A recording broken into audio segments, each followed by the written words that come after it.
ગુજરાતી ભાષામાં સે તાજા સમાચાર, દૈનિક અપડેટ્સ, હાલની ઘટનાઓ.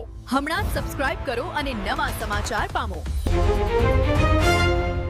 મૈત્રી સંબંધનો ગુનો.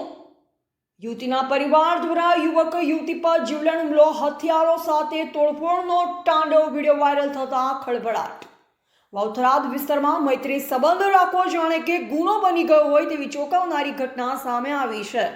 યુવતીના પરિવારજનો અને તેમના સાગરીતોએ મળી યુવક તથા યુવતી પર જીવલેણ હુમલો કર્યો હોવાના ગંભીર આક્ષેપો થયા છે.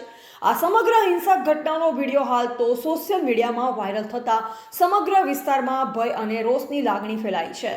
પીડિતે યુવક યુવતીના જણાવ્યા મુજબ આરોપીઓ હથિયારો સાથે ઘરમાં ઘૂસી આવ્યા, દરવાજા તોડફોડ કરી જાનથી મારી નાખવાની ખુલ્લેઆમ ધમકીઓ આપી અને બંનેને બળજબરીથી લઈ જવાનો પ્રયાસ કર્યો.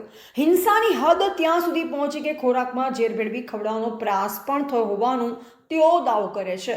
વાયરલ થયેલ વિડીયોમાં આરોપીનો તાંડવ, ગાળો, ધમકીઓ અને કાયદાનો કોઈ ભય ન હોવાની માનસિકતા સ્પષ્ટ જોવા મળે છે. હવે ચોંકાવનારી બાબત એ છે કે આ બધું ખુલ્લેઆમ થતું હોવા છતાં પીડિત પક્ષનો આક્ષેપ છે કે ક્યારે અમને સંતોષકારક જિંદગી જીવવાનો શ્વાસ મળશે. યુવક યુવતીનું કહેવું છે કે તેઓ પરસ્પર સહમતિથી મૈત્રી સંબંધમાં હતા, પરંતુ સમાજના ડર અને પરિવારની ઝેરી માનસિકતાના કારણે તેમને મોતના મુખમાં ધકેલવાનો પ્રયાસ થયો. સતત ધમકીઓ અને હુમલાના ભય વચ્ચે તેઓ આજે પણ અસુરક્ષિત અનુભવી રહ્યા છે. આ સમગ્ર ઘટનાએ કાયદા વ્યવસ્થા અને માનવ અધિકાર પર ગંભીર સવાલ ઊભા કર્યા છે. સોશિયલ મીડિયામાં લોકો સવાલ ઉઠાવી રહ્યા છે કે શું કાયદો માત્ર કાગળ પર જ છે? શું યુવક યુવતીને પોતાની પસંદગીથી જીવવાનો હક નથી?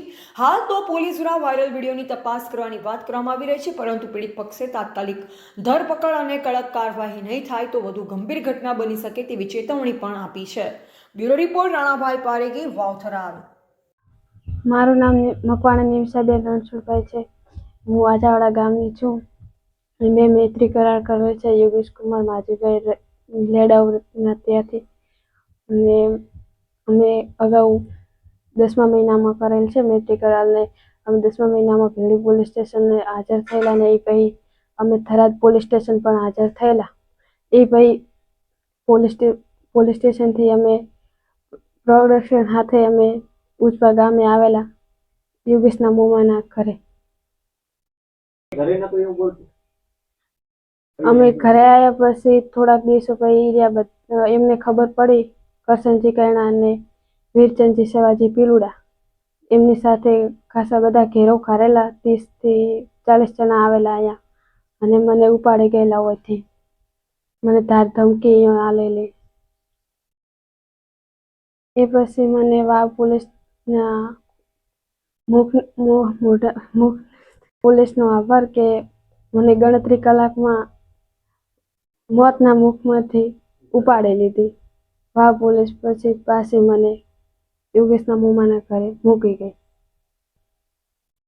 હજી પણ મને ખતરો છે કે આર્યા લોકો કરશનજી કૈણાજીને વીરચંદજી સવાજી પીલુડા એ મને ઉપાડી જશે ને બીક છે કે મારી નાખે એવી ધમકીઓ બહુ આલેલી છે.